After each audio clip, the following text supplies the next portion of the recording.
Okay, so we're gonna do another book review, and this time it's a book that I've picked, but you've read as well, and Yep. it's called "Mistakes Were Made, but Not by Me," written by Carol Tavris and Elliot Aronson. And I think both of us agreed that this was a great book that's kind of had a huge impact on both of us. So, and for this book review, I wanted, as I pitched to you, I want to try something different from what we did the last time. So I want to just go through it and try and sum up some of the key ideas in 5 minutes, and then have you kind of respond, and we'll just have a conversation about it. Yep, go for it. Yeah. So I was drawn to this book because I actually read about it in a different book called The Big Picture by Sean Carroll, which is about physics and the meaning of life. And anyway, he actually just described the central metaphor of this book. And I thought, wow, what a powerful metaphor. So the central metaphor of the book is the pyramid of choice. And the authors say that, imagine two people that are almost identically alike, similar beliefs, similar background, similar like attitudes towards things, and they're at the top of the pyramid. They're very close to each other, not much difference. And then they have a decision or choice point to make. So for example, you're sitting for a test and you're trying to decide, should you cheat or not? And if you don't cheat, you are not likely to do well on the test. And, you could easily just turn over and see the answer there. Do you want to copy it, right? And basically, it could go either way for these two people. But for one reason or another, one of them decides to cheat and the other one doesn't. And from that decision that each makes, they start slipping down the pyramid further and further away from each other. And what starts happening is that the person who decided to cheat starts justifying his action. He starts coming up with all kinds of reasons why cheating was okay in that context. It wasn't such a big deal. Meanwhile, the person who chose not to cheat starts justifying his choice and says, oh, wow, cheating is always morally wrong in every situation. He would never do that. Only bad people cheat. And before they know it, the two people, after a series of self-justifications, end up at the bottom of the pyramid, very far from each other. So I thought that was an incredible metaphor that explains how it's really difficult to agree with each other in society, why we have so much polarization, and even on a personal level, why couples fight. And the theory that this metaphor is based on is the theory of cognitive dissonance, which is a theory that a social psychologist named Leon Festinger came up with. And he did his research, a lot of it was around the 1950s, I think. And so cognitive dissonance is a big word, which I'll try and break it down. So cognitive basically means thinking, things related to the mind, thinking. Dissonance means something that is not in harmony. So it's like in music, dissonance is something that's very unpleasant. And in this context, dissonance means like you have two different beliefs that are conflicting with each other. And it creates a lot of discomfort inside the mind, this ambiguity. And a lot of us, we will go to great lengths to get out of this discomfort. So as an example of some of the research that Leon Festinger did was he infiltrated a cult, right? And pretended to be a cult member. And this cult was like a doomsday cult. It predicted that at midnight on a certain day, a UFO will come and save the faithful, and everyone else and the rest of the world will be destroyed, right? And the followers of this cult leader, some of them sold their houses, gave away their savings, sacrificed everything because they really believed it, right? Others just kind of sat, in fear in their house. And Leon Festinger, he had a prediction. He predicted that the people who gave up the most, when the time came and the Doomsday prediction didn't occur, like the people who gave up the most would actually double down on their belief. They would believe even more in the cult leader. So when the day came and the prediction didn't turn out to be true, that's actually his prediction turned out to be true. The people who had sacrificed the most, like, you know, the cult leader, basically how she recovered was she said, oh, because you guys sacrificed so much, you have saved the planet. That's why the UFO didn't come and destroy us. And then those people, like the next day, they went out and started handing out flyers, trying to convert even more people, saying like how incredible this leader is, right? So anyway, that's like the theory of cognitive dissonance. It predicts that when we have contradictory beliefs, we will go to great lengths to distort certain beliefs to make everything consistent. And so this book is basically a book about blind spots. It's about the blind spots that we all have, right? And it gives like a lot of really interesting examples that I think people can relate to. So one example is a marriage, and they talk about like divorces and, you know, like why it's so acrimonious and why couples get to the point where they really see each other as the villains, right? And one of the things they talk about is that when we do good things, we tend to give ourselves credit. But when we do bad actions, we tend to let the situation excuse it, right? So we'll say, oh, because I was stressed out, I didn't have time, that's why I got mad or whatever, right? But then for the other person, we tend to do the opposite. If they do a bad thing, we tend to say, oh, that's just the way they are, you know, they are always like that. And then if they do a good thing, like we don't really give them credit for it.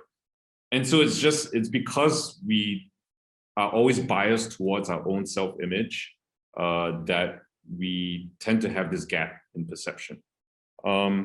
So one of the things that the book constantly points out is that we all have these core central images that are very precious to us, like I am good or I am smart. So when we are presented with evidence that we're not good or we're not smart, we tend to dismiss that evidence. And that's why we have all this blind spot. Another interesting prediction that the theory of cognitive dissonance has is that I think is very disturbing, is this idea of vicious and vicious circles, right? So in a lot of cases, when we harm someone, and we can see this even today, it's very relevant today when we're seeing a lot of acts of racism, right? Like where one person harms the other person and it's totally not justified. And what happens is that after you harm someone, you start justifying their behavior. You start coming up with all kinds of reasons why that person deserved it.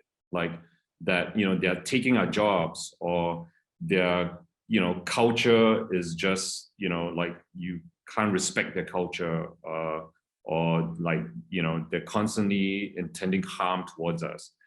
And then because of that justification, we do even more harm to them. So it's just this vicious circle, right? Another interesting prediction that this theory has is called the backfire effect.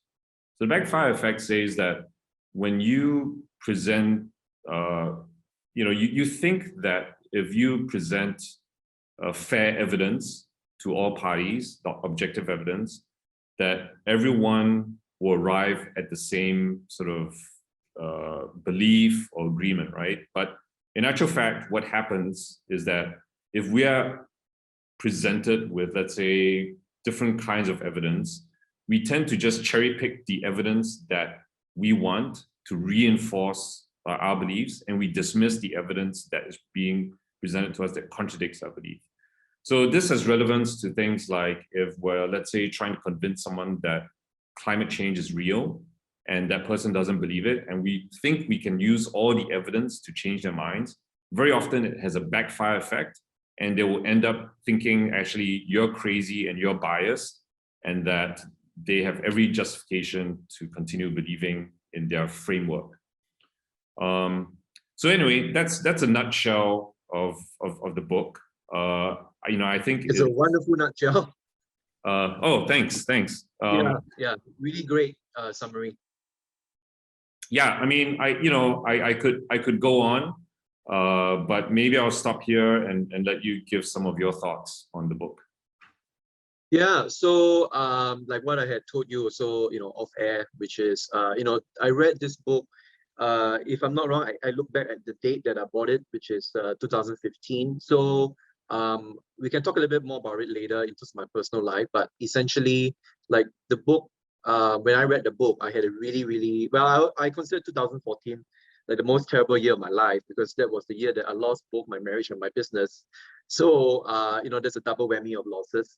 And there was a lot of drama happening back then, obviously, for all the people who were involved. So that includes obviously me, my ex-spouse, my ex-wife, the business partners I had, and of course I can't go into details here on air. But the book really like hit me really hard, since after going through so much conflict and tensions, and there were obviously attempts to reconcile with the parties involved, but we just couldn't make headway. We couldn't reach a amicable resolution. And so I questioned myself, and I asked myself, am I nuts? Am I really being a bad person? And or are the people that I'm working with, or I'm trying to work with, are they bad people as well? Did I make a misjudgment?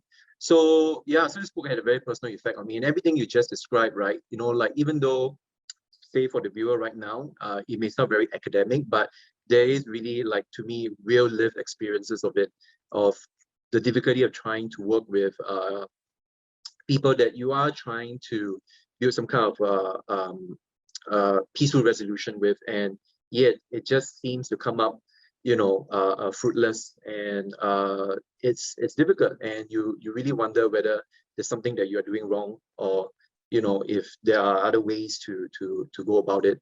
I also want to just kind of go a little bit deeper into the idea about cognitive dissonance, right? Which is, like what you gave just now, those examples are great. And I also want to, support that with some like examples from really innocuous day-to-day active stuff.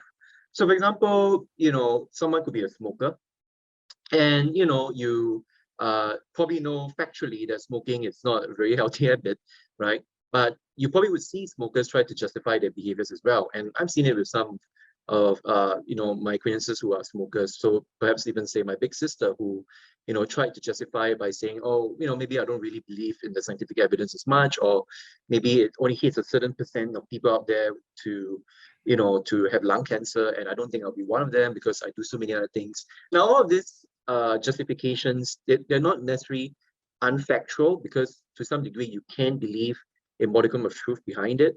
But the idea is that that incompatible belief, right? That on the one hand smoking is bad, but on the other hand you are engaging in it, and so you got to find a way to make peace with yourself as to why you can still continue doing the activity. Another one that I just had just from speaking to my friend, and this friend related to me a good example of where there's a secretary, and the secretary has a favorite boss. So what happened is that this boss was discovered to have a extramarital affair and had to exit the company, and the secretary just couldn't quite come to terms with that. And to her, it's like she couldn't believe the evidence. Like for her, it's like the boss seemed like he was a very nice man.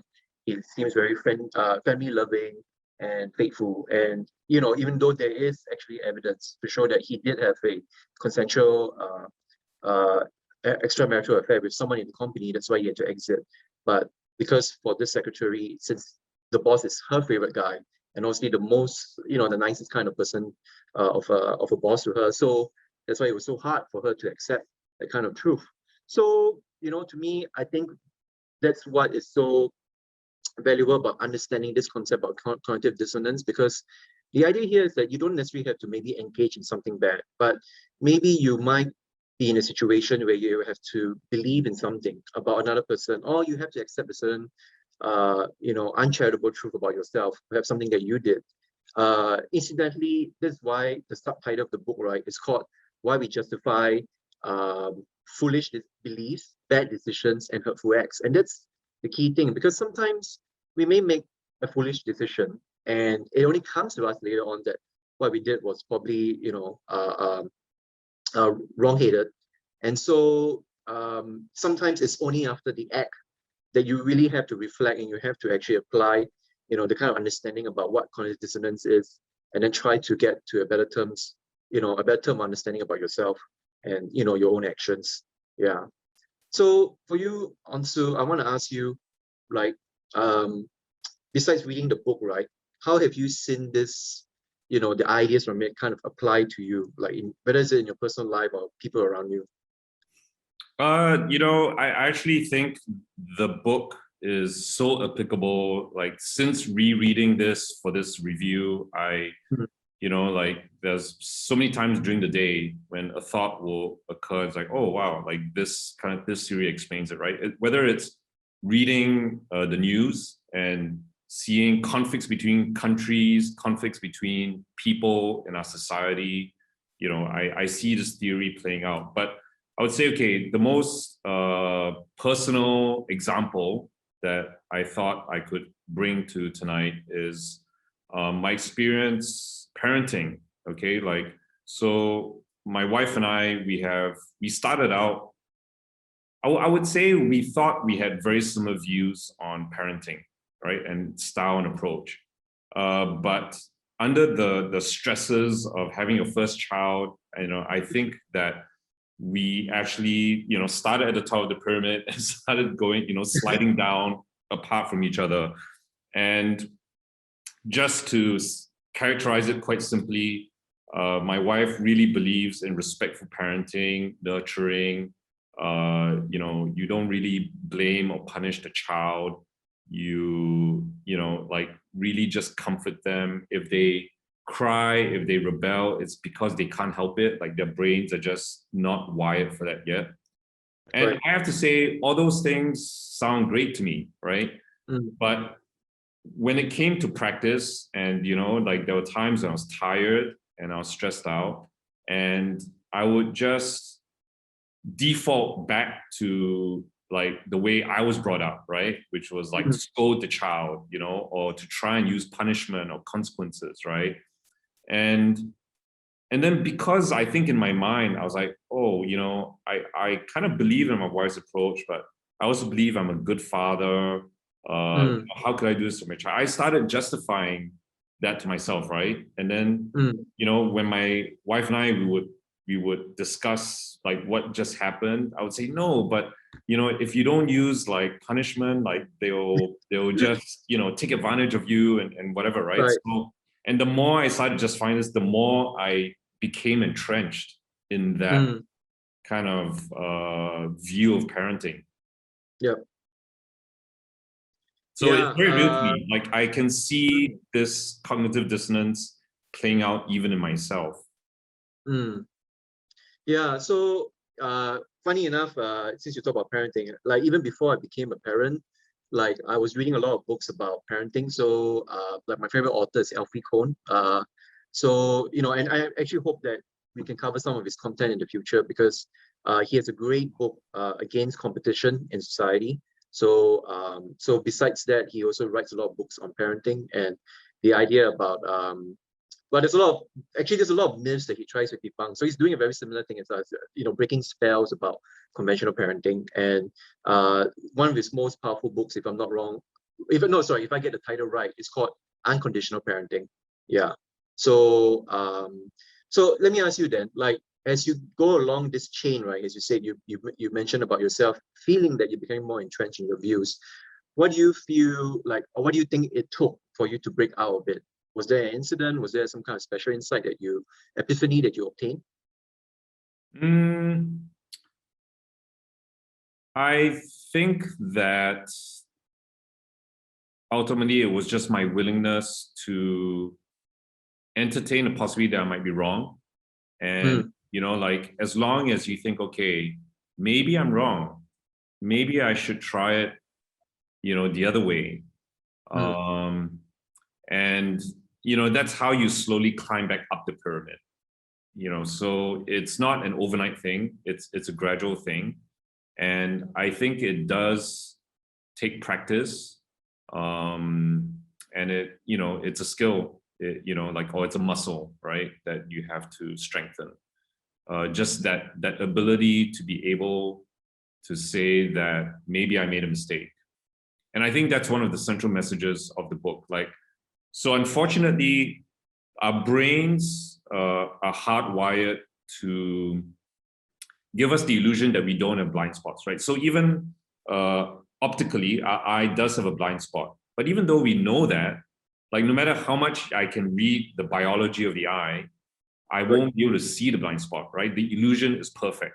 And so similarly, you can read this book, but it still won't remove that blind spot. And so, it's very difficult. Even the authors themselves say that they are susceptible to it, even though they're experts on this theory. Right. And so the book I think it has just some very modest suggestions as to how, as a society, we should just make it more acceptable for people to admit their mistakes, and that we should just experiment once in a while with admitting that we made a mistake, and then we'll find, the terrible consequences we thought would happen actually don't happen. A lot of times people actually like you more because you've admitted to making a mistake, right? And to us, it's very inconceivable. I think our brain is always trying to tell us, you cannot admit a mistake, because, if you admit a mistake, people will lose respect for you, you lose your job, you will, and actually, they brought up the example of doctors in the US, right? Doctors constantly, their number one reason for saying that they won't admit a mistake is because they're afraid of malpractice lawsuit. And as you know, the US is a very litigious society, right? So that seems reasonable, but actually the statistics support the view that whenever doctors have admitted a mistake, the patients were less likely to sue them, because they thought, this guy, at least he has some integrity. Yeah, there's actually a very good quote from that part of the book about this, where they said that patients are more forgiving of correction of the heart and not correction of the mind. So, because the idea is that if the doctors were sincere in their apology, and if they came clean about the fact that, so I guess this is where things can get gray, right? Because someone might look at this and say it's malpractice or something or negligence, maybe a close approximation, right? But everyone's human. Everyone, no one has perfect judgment and insight. So doctors are human, and so when they make a mistake, it's at least for the patient, if they're brought to a better understanding about why, well, not the patient, but the patient's families, you could say that, because if the patient passes away, for example, then at least for the family members, if they have a clearer understanding and given a good explanation, along with a good-hearted apology about what happened, they can let go of the grievance and of the hurt and of perhaps potentially the death of the patient as well, right? Who's probably a family member. So yeah, I think that's a very good example. And actually, even you bring up this idea about apologies, right? So this is the part where I was wanting to bring it up in our conversation tonight, that it's just like how we are seeing, at least right now in Singapore, this idea about racist acts, right? And we want the institutions to respond as well. And of course, some of these institutions are going to give written apologies, perhaps even to some degree governments, depending on what's happening there. But there's one part of the book which talks about how people are also quite smart. They can tell when an apology is sincere or not. Yeah, and a half-ass apology also doesn't work very well as well. It can even further deepen, the prejudice, or the biases you're going to have against the institution. And I know they brought up the example about Apple. I mean, apologizing for their batteries being, deliberately designed to be quite, short-lived. And even though Apple issued an apology, but it just, it didn't work. Right, because it didn't seem well heeded, and that's the important thing, which is it's not just about giving an apology, but you need to do some kind of corrective action that is deep enough, that is to me at least structural to some degree, so that way you can see that the party is going to take concrete steps to correcting, whether it's a particular institutional practice or whether it's the culture. Something needs to be done so that to some degree the cultural norm is being reshaped. Yeah, and I guess to some degree that's also about addressing the cultural norm of apologies. Can we encourage a culture where apologies, or actually one thing the book also brings up is whistleblowing, because that's the idea, right? How do you find out that something's not working right in the institution? Usually it's due to the courage of whistleblowers, right? So if they identify something that's happening that's unjust, right, they need to have a safe platform to come out and to review what's happening. And if they don't have that platform to begin with, then that's already one problem. But the other problem also is that if the culture doesn't encourage the act of whistleblowing, if instead the society says, oh, you're being unpatriotic or you're being disloyal, then we cannot also have that culture of truth-telling or truth-seeking, I should say, and trying to make reconciliations and a bit of much more just and truthful society. So that's the other thing that I think the book tries to encourage and promote. Yeah. Yeah, in relation to this, I just want to say that I love the title, like, because mistakes were made. That's such a typical form of a bureaucratic apology. Like when a government or an institution says mistakes were made, and it's like, okay, who made the mistake? No one's actually owning up to it, right? It's such a it's a non-apology. It's like, oh yeah, mistakes were made, but it's not really taking responsibility for that mistake, right? So I really like how the title kind of brings this kind of bureaucratic language in focus, and we just have to be very alert to that. Yeah, another important thing that I do want to also talk about is the problematic nature of memory, because the book dives a lot into that. And they have some very fascinating case studies of people who actually have false memories, right? So one of the examples they brought up was a German-Swiss person who claimed that he was a Holocaust survivor, but he turned out not to be. And he actually had confabulated all these memories because of his psychological conditions of panic attacks and anxiety. And so what happened was that he actually mashed together his real memories and stuff that he read on the Holocaust, and he came off very convincingly because he even wrote a book, and the book was selling really well, and he was actually appearing on television or that, pretending to be this Holocaust survivor. And the funny thing is that even he, despite being debunked, because there's all sorts of evidence being brought up to show that his narrative was false, but to the people who have treated him, like his psychotherapists, they still believe that actually his memories are sincere or genuine. And in a very ironic act, even the therapist who treated him, is just justifying herself in defending him, because she believes that the work that she did with him is accurate and that it's not false at all. And so, like, this is another important part, like this particular component, this idea about memory being very iffy, because we reconstruct memories. So something you may remember, say 10 years ago, you can recollect it with a fresh narrative. Maybe back then you feel like it's a pleasant experience, but today when you think back to that time, it feels really unpleasant, right? So that's what really happened to me, like in my personal life, in trying to work things out with my ex-wife. Like, I could see that, like, over time, even though we were trying to work things out, but memories about our past, and obviously those could be very happy memories, were brought up, and now it's being reflected in a very negative fashion. And that's what usually is the problem, or that's the challenge actually, with trying to work with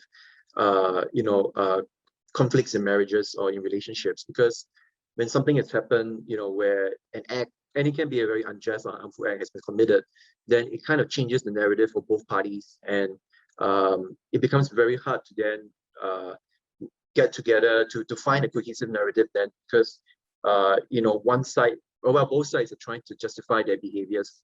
Yeah. And another important thing about this, because you also brought it up in your introduction, is this idea about implicit theories, right? So you mentioned the idea that we can look at someone and we can ascribe either a essence of their character or something that's external to their character. So a good example I always have is like, if you meet someone for the first time, let's say a job interview, if the person comes up late, if you don't know this person at all, you may make an erroneous assumption that this person is always going to be a latecomer, that he's probably not ethical, he doesn't even recognize, respectful etiquette. But maybe if you know that person really well, then you would think that this person is not really a latecomer, but this is just an exceptional circumstance, and hence you ascribe the cause for his latecoming to something external, right? And that's what happens also in the thing that I brought up about marriages, which is these implicit theories can change and evolve over time. So a couple that has been with each other for about 10 years, 20 years, it's actually not surprising to see that their impressions of each other can change over time. And by the time it gets to this point where one party is looking at the other and saying that, like, if you do something nice, it's only because it's something external that made it happen, right? It's not intrinsic to your character to do something nice. So when it gets to that point, the book actually mentions that that's a very doomed state. It's very, very hard for couples to kind of stick together anymore, because by then they have lost all sense of hope, in seeing something respectful in each other. And there was even this interesting excerpt from the book, interesting bit from the book, where they said that it's not even about the amount of conflict, because apparently there's a certain ratio. So even if you fight a lot, but if the ratio is like 5:1, like of negative experiences to positive experiences, as long as you can kind of work it out, like you can still make it through. But it's just that if you reach a certain state of hopelessness where the ratio is too much and you're just having way too much negative impressions and experiences of each other, like it gets very hard to rehab out of it. So yeah. So like I feel like when I read all this, it's very pertinent to a lot of also like the couples that I see, like when it gets to a stage where someone's verbally abusing another partner and saying that this is just the way I am, or someone saying that, you're just like your mom, a very common accusation sometimes another partner lays on another. It's like it's a dead end street by then. Yeah. So it's always like, if you're someone in that kind of situation, you always got to be watchful and mindful about you not trying to ascribe something intrinsic to the other person, because if you do, then it gets very hard to break out of it. I think there's the common advice, which is blame the behavior but not the person, right? So I think that's so. Go ahead. No, so so that's the thing, right? Because you mentioned how you were able to break out your own behavior because you had a moment of reflection. And for me, like one thing that I really liked from the book was like they showed examples of people who have committed something very grievous, right? So one of the best examples they gave was a person who was a torturer. What do you call it? Like he worked as a person who tortured people at Abu Dhabi, right? And that's back in Afghanistan. So the prison, the prisons there, the American prison, and this person had to come to terms that he tortured people. And if you look at someone in that position, right, where it's quite undeniable that something they did is horrendous, right? A self-justification would look like, well, I'm doing for the country, or I had to do it because it's part of my job, or something like that, right? And that's an example of self-justification. But this person actually tried to step out of it, and he did, because what he said was that I am a torturer, I did torture people, and I have to learn how to recognize that. And from there on, he actually started to say that this is not something I'm proud of doing, and like he could look at his country in a more critical light, and not try to defend America for the human rights abuses that he committed in Abu Dhabi. So I think this is a good example where if you have committed something bad in your life, you have to just come out and acknowledge that. And so even for me, like, with the failure of my marriage, like if someone asks me what went wrong, the first thing that comes out of my mouth is actually that I did something wrong. And of course I can't share it here, but the idea is that I learned not to shun away from saying that. And even when I tell someone about it and I share the details of what happened, sometimes they look at me and they say like, oh no, don't feel so bad about it. There's other reasons, there's other factors. And it's true, it's not that there isn't. But at the end of the day, I have to deal with my own self-justification. I have to deal with the fact I shouldn't justify what I did wrong as well. And as much as other parties may have their own fault to play, but that's not my part to play in. Like everyone has to kind of find their own space to discover, something deeper about themselves and to get on with it. Recognizing their mistakes and learning how to make amends from there. Yeah.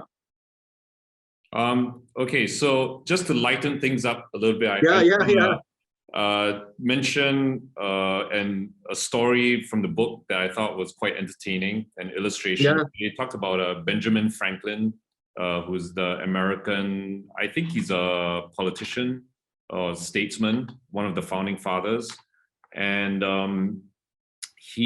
so just as they talk about their vicious circles, right, where you harm someone and then you start justifying why you harmed them. So there can be also virtuous circles where you find that when people do something nice for someone, they'll say, oh, that person must deserve it. That's why I helped them. So you justify the act, and then it makes you more willing to help that person in the future. So Benjamin Franklin, even without reading this book, because he lived 200 years ago, like he had this rich psychological insight. Like he had this political opponent where they completely disagreed, like hated each other, whatever. And then instead of, I don't know, using the usual tactics, he asked the opponent for a favor. He asked the opponent to give him like a book that he wanted to read or something. And then after the opponent gave him the book, like, he found, oh, this person started warming up to him. And then they eventually became really good friends, right? So, that's just an interesting strategy that our viewers want to try out, and see if it works, right? Yeah, I like that as well. And I think it goes back to what we sometimes talk about, in terms of the perennial themes that we have about how you try to find commonalities instead of differences. And, as much as I like the anecdote, like, I do think it's something that we got to try. I guess, like I said just now, I do think that at some point, when we talk about the idea about trying to correct our own self-justifications, it is a very independent act. It's very rare that, as you mentioned just now, if someone else tries too hard to push you into it, it might actually backfire, right? And one example, which the book obviously talks about, is Trump supporters, right? Trump voters. So even despite being confronted with all the sorts of evidences about, Trump's horrendous acts and behaviors, but they still can dig in even deeper. And, the reason for that is also a protective mechanism because, Trump speaks for them, or they perceive that Trump speaks for them. And, it becomes an issue of protecting their identity. And, in what you gave, the example you gave with Benjamin Franklin, perhaps those, dynamics weren't in place. It seems like you got to really find a very conducive environment to be able to break through and to get that kind of change to happen. Yeah. Yeah, no, I'm sure you're right. You're right there. I mean, like in the case of politics in the US, things are probably very, very far down the pyramid at this point, and it's going to be tough for them to climb up. Yeah, no, it's the book is great because it's recently been updated. So the final chapter was finished, I think, in 2019. So the authors actually said they didn't know the outcome of the next election. They didn't know if Trump would get another four years, but they still talked at length about the Trump presidency and came to some strong conclusions about it. So yeah, and I want to relate this locally as well. So I actually there's one part of the book that I want to quote from, and I'm paraphrasing it here, but the idea is this. The idea is that there's a danger to believing that you are completely objective, above corruption, and immune to prejudice. And to me, that speaks to a certain party or a certain political kind of thinking in Singapore, right? That you think that you're above it all. And that is the thing that we're trying to resolve here. There is a real world effect of like, if you have power and you're in a position of privilege where you're quite immune from being made to correct your own behaviors, because you think that you're objective and you're above it all, then we are the ones that actually may lose out, right, because of the policies that have been enacted. To me, a very good example to me is how some people justify Lee Kuan Yew's legacy. So, by now we have a lot more transparent history about Lee Kuan Yew actions. And of course, I understand some people will contest and still try to say that, hey, even though he did some bad things, right? We don't go into details here, but the idea is that he did it for the good of the country. And that to me is a very classic self-justification because of your love for the man. It's preventing us from seeing him as an honest person or as authentically someone who is flawed, someone who is, even to some degree, he said that he's made some mistakes. Of course, he doesn't say what they are. But the idea is that, we need to look at our, the people that we respect and hold in high esteem more critically. And probably someone would ask me, what's the point of doing that, right? And the reason is because sometimes it's like the ideas that they have, they may be, not say just outdated, but they may not, like the ideas may not have very concrete social value, contemporarily speaking. There may be something to what, there may be some rationale for what LKY may have done in the past, but we can always ask ourselves the question, is it still justifiable to continue the kind of thinking and the kind of ideas he promotes, up to date? And, just speaking also very directly on this point, just like how when we're talking about racism, right? So, I believe that it's not as important to try to target, say, someone who's a, bystander outside and who espouses a racist point of view. Not saying that it's unimportant, but if that person has no power, then you're not going to make a lot of headway trying to correct that. The more important thing is to always trace it back to, who are people in positions of power and who actually hold that kind of view, right? And actually hold them accountable. So to me, this is why this book is so important. The ideas from this book is important because we can see it play out in society and how if you leave systems of power unaccountable and allowing themselves to self-justify their actions and policies, right, then that's where we will continue to suffer, the harmful effects. So yeah. Yeah, no, I'm glad we're reviewing this book early on because I think it's going to be something we're going to refer back to again and again. I think this metaphor of the pyramid of choice is very applicable in a lot of different situations. There's a certain quality to this idea that is just as relevant to the personal, like if I look inside, as to like the societal when I look out. Yep.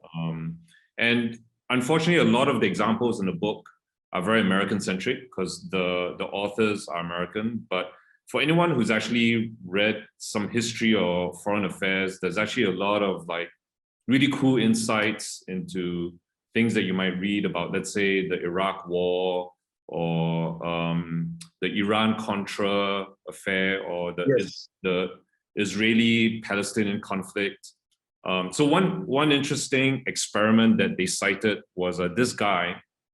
He actually took Israelis and Palestinians, and each side came up with like a peace proposal, a proposal for peace, right? And then what he did was he actually secretly swapped the names so that the Israeli proposal was labeled as a Palestinian proposal. And the Palestinian proposal was labeled as an Israeli proposal, right? Then he presented it to the two, like Israelis and Palestinians. And without a doubt, Israelis would say that the Palestinian, what they thought was the Palestinian proposal was terrible, like they rejected it, even though that was actually an Israeli proposal, right? And vice versa. Right. And to me, that's such a great experiment because I think it should make all of us like pause and question, like when we support something that our side is suggesting, are we only supporting it because it's our side, right? Are we really, we think we are supporting it on objective reasons, but I would say it's probably true that 70% or 80% of the time, we're only just supporting it because it's coming from our team. Yep. Yeah, this is a very good point also for me because like, to me, this is also how I try to cipher out my sources, as in the commentators, pundits, and academics that I listen to.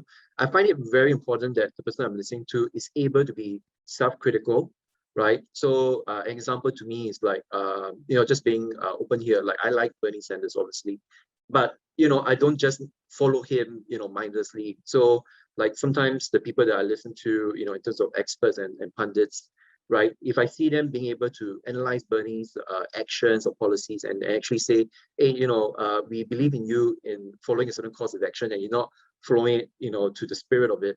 Like, I like that. I like the idea that, this is the person I'm following that exercises some critical thinking. And always the idea here is that, as you mentioned just now, there's always this sense, of course, we want to protect our sites, and there's a very natural instinct for that. And I don't actually necessarily find that wrong, ethically speaking, because we need to also belong into a group, and sometimes the group also helps to define our values. And we know that this group that we belong to is trying to push forward a certain agenda that we believe fulfills a certain conception of the good, right? But it's also important to make, to ensure that the actions or the course that we're following is always double checking on itself, and is able to self-correct and criticize itself from within. Yeah, and of course, sometimes the criticism can lead to a lot of animosity. Truth be told, it can get very ugly, because obviously there can also be accusations of like being a traitor to the cause and stuff like that. And that's kind of, part and parcel of human politics and human affairs. But what I believe is that if you can find an honest self-critic, that person is actually like a friend, and of course, it depends a lot on the intentions of the person as well. But the idea is that, we need, actually, the book does talk about this idea that we all need naysayers in our lives. We need someone who's an honest naysayer. Yeah. And so that's why Singapore needs an opposition. Yeah, that's why we need a viable opposition. I mean, not just for that reason alone. I mean, personally speaking, but this is probably one of the main moral reasons why we want to have a government that doesn't just check itself, right? We need something external to it that would also check on the central authority. Yeah. Yeah. So yeah, I think that might be a good place to start, maybe drawing this session to a close. Like, one of my objectives was like, I didn't want to, I want to try and keep it short, like maybe under an hour. I think unfortunately this book is so rich that we could easily keep talking about it. But yeah, I was wondering if you had any closing thoughts about it. So the book actually ends with a Lao Tzu quote. So I just want to use it because, sometimes people say, hey, be careful of the importation of Western values and stuff like that, and because this book is written obviously from Americans, so, I want to correct or refute such arguments. So the quote actually reads like this: a great nation is like a great man. When he makes a mistake, he realizes it. Having realized it, he admits it. Having admitted it, he corrects it. He considers those who point out his faults as his most benevolent teachers. So I guess, this quote really sums up what I just said earlier. And, like I said, in my own personal life, I had to apply that lesson harshly on myself, and let me also put it this way: there are costs to it, right? And if anything, there's a certain irony about self-justification. Why we self-justify is we want to protect our ego. We want to feel good about ourselves, that we want to feel like we are moral agents. And, even though we may have committed one bad thing, like you mentioned in the beginning, cheating on a test, but fundamentally, we're still good people. And that's why even the people that we disagree the most politically, like conservatives and other sorts of people, they may still see themselves as good people, because perhaps they are on a day-to-day level, and perhaps they do engage in good acts. Of course, they do in some degree or another. But the idea is that, to go beyond that, right, is for us to be able to look ourselves critically, and it will come with a certain kind of angst and despair, because it's very hard to acknowledge your own flaws. Yeah, but I do think that when you come out of it, people respect you a lot more. That's one. And two, also, you meet to a higher level of virtue that most people don't even impose on themselves. So yeah. Great. Yeah, I think that was well said, and a great way to round it off. I think all I want to say is I just really want to encourage people to pick up this book, even if you don't think you have time to finish it. It's so well written that I think you can just read the first 2 chapters just to get the ideas, and then just skim through the rest of it, because the rest of it actually is just different examples and illustrations of the main theme.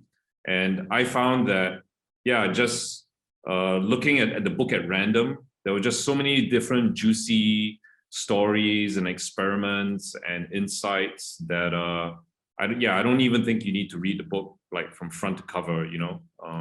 So, and it has a way of drawing you in. So highly recommend people pick it up. Yeah, definitely. Like I said, this book is, to me, probably one of the top 10 books you got to read in your life. You got to read it. Yeah. Okay, this was a very nice session. I really loved it. Yeah. All right, great. Till next time. Till next time.